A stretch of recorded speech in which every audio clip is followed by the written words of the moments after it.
हम जन्मदिन किसका मना रहे हैं? जो स्वयं अपनी साधना से इस जन्म जरा मृत्यु के चक्कर से मुक्त होना चाहते हैं, उसकी साधना में अग्रसर हैं, ऐसे हमारे गुरुदेव हैं और इसीलिए हम उनका जन्म दिवस मना रहे हैं। हम अपना जन्म दिवस बनाएं, उसमें कोई बड़ी बात नहीं है। हमारा तो जन्म मरण हो रहा है, शायद जो हमारे कार्य है, हमारे कर्म बंधन है, वो तो होता ही रहेगा, उसमें कोई बड़ी बात नहीं। लेकिन जिस जीवन शैली को हमारे गुरुदेव निर्वहन कर रहे हैं, निश्चित वे जन्म जरा मृत्यु से मुक्ति की ओर अग्रसर हैं। गुरुदेव के जीवन को 3 शब्दों में समेटना हो तो बार बार मेरे मुख से ये 3 शब्द ही निकलते हैं: गुरुदेव की ममता, गुरुदेव की समता और गुरुदेव की क्षमता। गुरुदेव की ममता कैसी है? हमने से कईयों ने अनुभव किया होगा, जब पहली बार कभी बचपन में गुरुदेव के गए, बड़े होकर कभी गुरुदेव के गए, गुरुदेव मुस्कुराते हैं। क्या ये मुस्कान सही है? क्या ये मुस्कान कोई छल है? क्या ये मुस्कान कुछ थोड़ी देर के लिए है? आप एक बार आएंगे, बार बार आएंगे, पाठ पे विराजमान गुरुदेव को देखेंगे, गुरुदेव को ऊपर विराजमान होकर देखेंगे, 24 घंटे में है मुस्कान। और दीपक भैया ने भी बताया कि गुरुदेव जब शयन कर रहे हैं, विश्राम कर रहे हैं, उस समय वो स्वाभाविक ही मुस्कान है उनकी।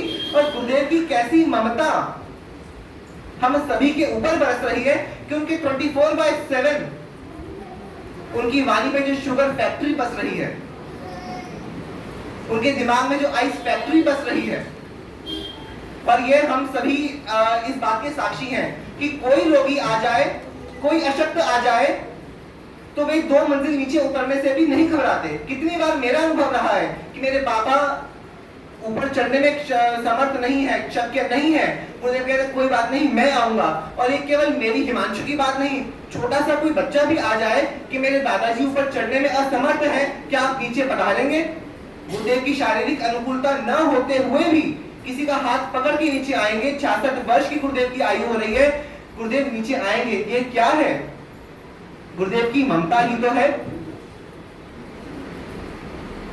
कितना आसान है ये कह देना कि उनके लिए कितना आसान है, पर गुरुदेव जिस समता के साथ जी रहे हैं, कितने ही लोग जानते हैं गुरुदेव का एक्सीडेंट हुआ, ट्रक वाला उनके पास आया, उनको देखने आया, लेकिन गुरुदेव घायल अवस्था में भी वो ट्रक वाले को कह रहे हैं तू यहां से निकल।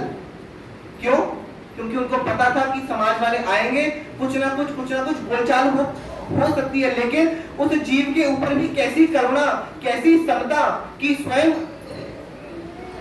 उस असह्य वेदना को, उस पीड़ा को सहन करते हुए भी गुरुदेव की कितनी करुणा सामने वाले के ऊपर बरस रही है। यह कोई दिमाग से नहीं आती, यह दिल से स्वाभाविक स्वतः आती है। और गुरुदेव की क्षमता, हम कितनी बार कहते हैं कि गुरुदेव को पाठ से गुरुदेव कितने दानवीरों का नाम देते हैं, गुरुदेव दानवीर सेठों का नाम याद रखते हैं, पर वाकई हम उस दूसरी दृष्टि से देखें, गुरुदेव को एक एक व्यक्ति ने कितने साल पहले क्या तपस्या की थी, उसने उपदान किया था, यह तब किया था, वो भी याद रहता है। इस व्यक्ति ने यहाँ दान दिया, वहां दान दिया, वो भी याद रहता है। याददाश्त तो हमारी भी अच्छी है, ऐसा नहीं हमें याद नहीं रहता, हमें याद रहते हैं, दूसरे के दुष्कृत याद रहते हैं।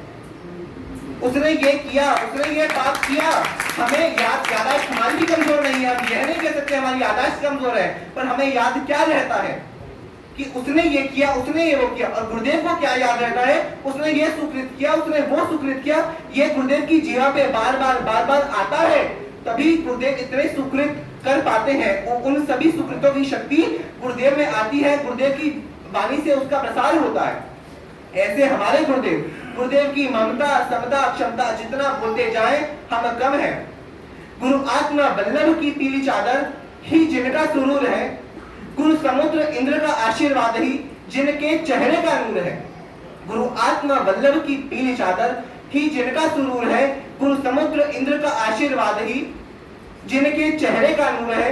जिन शासन सेवा में तत्पर गुरु जनक नहीं हमसे दूर है, ऐसे गुरुवर प्यारे हमारे कलयुग के कोही नूर है, कलयुग के कोही नूर है।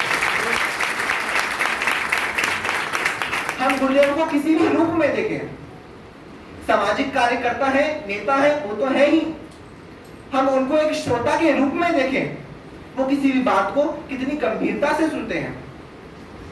उसी समय रिप्लाई नहीं भी करते। क्यों? क्योंकि वो उनमें गंभीरता है। एक श्रोता के रूप में देखें, एक वक्ता के रूप में देखें, जिस तरह से बोलते हैं, किस तरह से धारा प्रवाह बोलते हैं, कहां पे क्या कितना बोलना है, वो सीमा। एक शिष्य के रूप में देखें, गुरु समुद्र की, गुरु जनकचंद्र की, गुरु वसंत की, अपने वडिलों की सेवा में वो किस तरह से तत्पर रहे, ऐसे एक शिष्य के रूप में देखें। एक गुरु के रूप में देखें, अपने शिष्य की किस तरह से सारना, वारना, चोयना, परिचोयना करनी, उस एक गुरु की दृष्टि से देखें। हम किसी पहलू से गुरुदेव का जीवन देखें, गुरुदेव के पहलू से हमें सीखने को मिलता है। बातें बनानी बहुत आसान है, लेकिन उस पद तक पहुंचना, उस पद पर चलना कितना कंटकाकीर्ण पथ है, वह हम सभी अनुभव कर सकते हैं। और गुरुदेव की यह यात्रा एक दिन में वो कच्छाधिपति आचार्य जी नित्यानंद सुरेश्वर जी नहीं पहुंचे। 66 वर्ष की आयु है, 9 वर्ष की उम्र में उन्होंने दीक्षा ली, 57 वर्ष उनकी दीक्षा को हो गए। इस 57 सालों की यात्रा में क्या कुछ संस्कारों को ग्रहण उन्होंने किया, क्या संबंध बनाए, किस तरह से विनय और विवेक को दिखाया। ये पीछे एक बोर्ड आप देख रहे हैं, ये पीछे बोर्ड लगा हुआ है, उस बोर्ड पे कुछ पत्र लगे हुए हैं। वो पत्र एक मेमोरी के रूप में लगाए हैं। जब गुरुदेव के दीक्षा गुरु आचार्य विजय समुद्र सुरेश्वर जी महाराज साहब ने उनको 9 वर्ष की उम्र में दीक्षा दी, उनके साथ रहते थे, गुरुदेव ने उनको सिखाया, पढ़ाया, पालन पोषण किया। 9 साल का बच्चा क्या होता है। और गुरुदेव की दीक्षा के 3-4 सालों बाद ही कुछ ऐसी घटना घटी कि समुद्र सूरी महाराज साहब का पत्र व्यवहार उनके साथ एक भाई रहते थे, एक सेवादार रहते थे, वो करते थे। कभी कभी समुद्र सूरी जी खुद लिखते थे, कभी वो भाई से लिखवाते थे। भाई विश्वासु था, गुरुदेव के लेटर हेड वगैरह सब उसके पास थे, उस समय तो हाथ से ही लिखे जाते थे। अब बात ये हुई कि एक जो मैंने अपने दादाजी से सुना, गुरुदेव से स्वयं सुना कि कुछ ऐसी घटना घटी कि उस व्यक्ति ने गुरु समुद्र के नाम से कई से पैसे मंगवाए श्रावकों से। अब समुद्र सूरी जी के नाम का पत्र आए और श्रावक जो कभी किसी से मांगते नहीं थे, कोई श्रावक से वो मांगे उनके लेटर हेड पे, तो पैसे भिजवा देना स्वाभाविक था। और जब गुरु समुद्र को ये बात का पता लगा कि मैं जिससे पत्र लिखवा रहा हूँ वो ऐसा कार्य कर रहा है, गुरुदेव को बहुत ठेस पहुंची, बहुत आघात पहुंचा। और गुरुदेव जब इस निराशा में थे कि मेरे नाम से ऐसा कार्य हुआ है, तब बाल हुए नित्यानंद विजय जी महाराज साहब जो मात्र 13 वर्ष के ही थे उस समय, तो उस समय वे आए गुरुदेव के पास कि गुरुदेव चिंतित क्यों। तो गुरुदेव ने बात की, तो गुरुदेव कहते बालू जी ने कहा, गुरुदेव हम हैं, आपको किसी और से लिखवाने की क्या जरूरत, हम लिखेंगे आपके पत्र। तो उर्दू के पत्र उन्हें शांति विजय जी महाराज साहब लिखते, हिंदी के पत्र उन्हें नित्यानंद विजय जी महाराज साहब लिखते, और गुजराती के पत्र कोई और महाराज जी लिखते थे। तो धीरे धीरे समुद्र सूरी जी ने नित्यानंद जी को गुजराती भी सिखाई और गुजराती पत्राचार भी नित्यानंद विजय जी करने लगे। मात्र 13-14 साल का बच्चा क्या होता है, हमारे भी परिवार में 13-14 साल के बच्चे होते हैं, इस तरह से परफेक्ट हिंदी के साथ, इतनी लिखावट के साथ पत्र लिखे। ये सन 1973-1974 के कुछ पत्र हैं।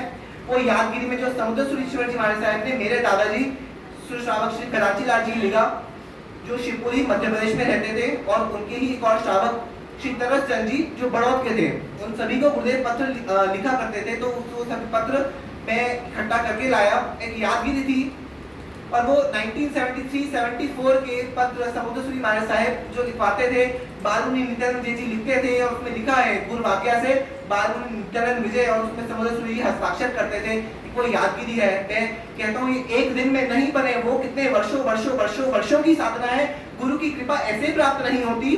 गुरुदेव का विनय क्या रहा, गुरुदेव का विवेक क्या रहा, और ऐसे गुरु भगवंत हमको मिले हैं। मेरे गुरुदेव, आपके गुरुदेव, हमारे गुरुदेव, ऐसे गुरुदेव का मात्र हम गुणानुवाद न करें, गुणानुसरण भी करें। निश्चित गुणों की जरिया बह रही है, हम कुछ गुण भी ग्रहण करें, हम कुछ गुणों का अनुसरण करने का प्रयत्न तो करें। वहां करना आसान है, उस मार्ग पर चलना बहुत कठिन है। लेकिन गुरु की वहां से हम केवल हमारी वाहवाह हो सकती है, लेकिन हमारी आत्मा का उत्थान तभी होगा जब हम उनके पद चिन्हों पर चलेंगे। वो एक गुण भी हम उनका अपना सके, और वो हृदय से अनुमोदना तभी होगी जब हम उस किसी एक गुण को, उनके विनय का गुण को, उनके विवेक का गुण को, उनकी तपस्या का गुण हो, किस तरह से वो खाते पीते भी तपस्या किस तरह से करते हैं, किस भाव से करते हैं, मतलब कोई भी उनका गुण सीखे। तो ही हमारा ये जन्मदिन मनाना सार्थक होगा, नहीं तो जन्मदिन तो हम अपने भी मनाते हैं, हम गुरुदेव के भी मना रहे हैं, जन्मदिन मनाते जाएंगे, हमें क्या परिवर्तन आया हमें वो देखना है। इसी भावना के साथ मैं विराम लेता हूँ। धन्यवाद।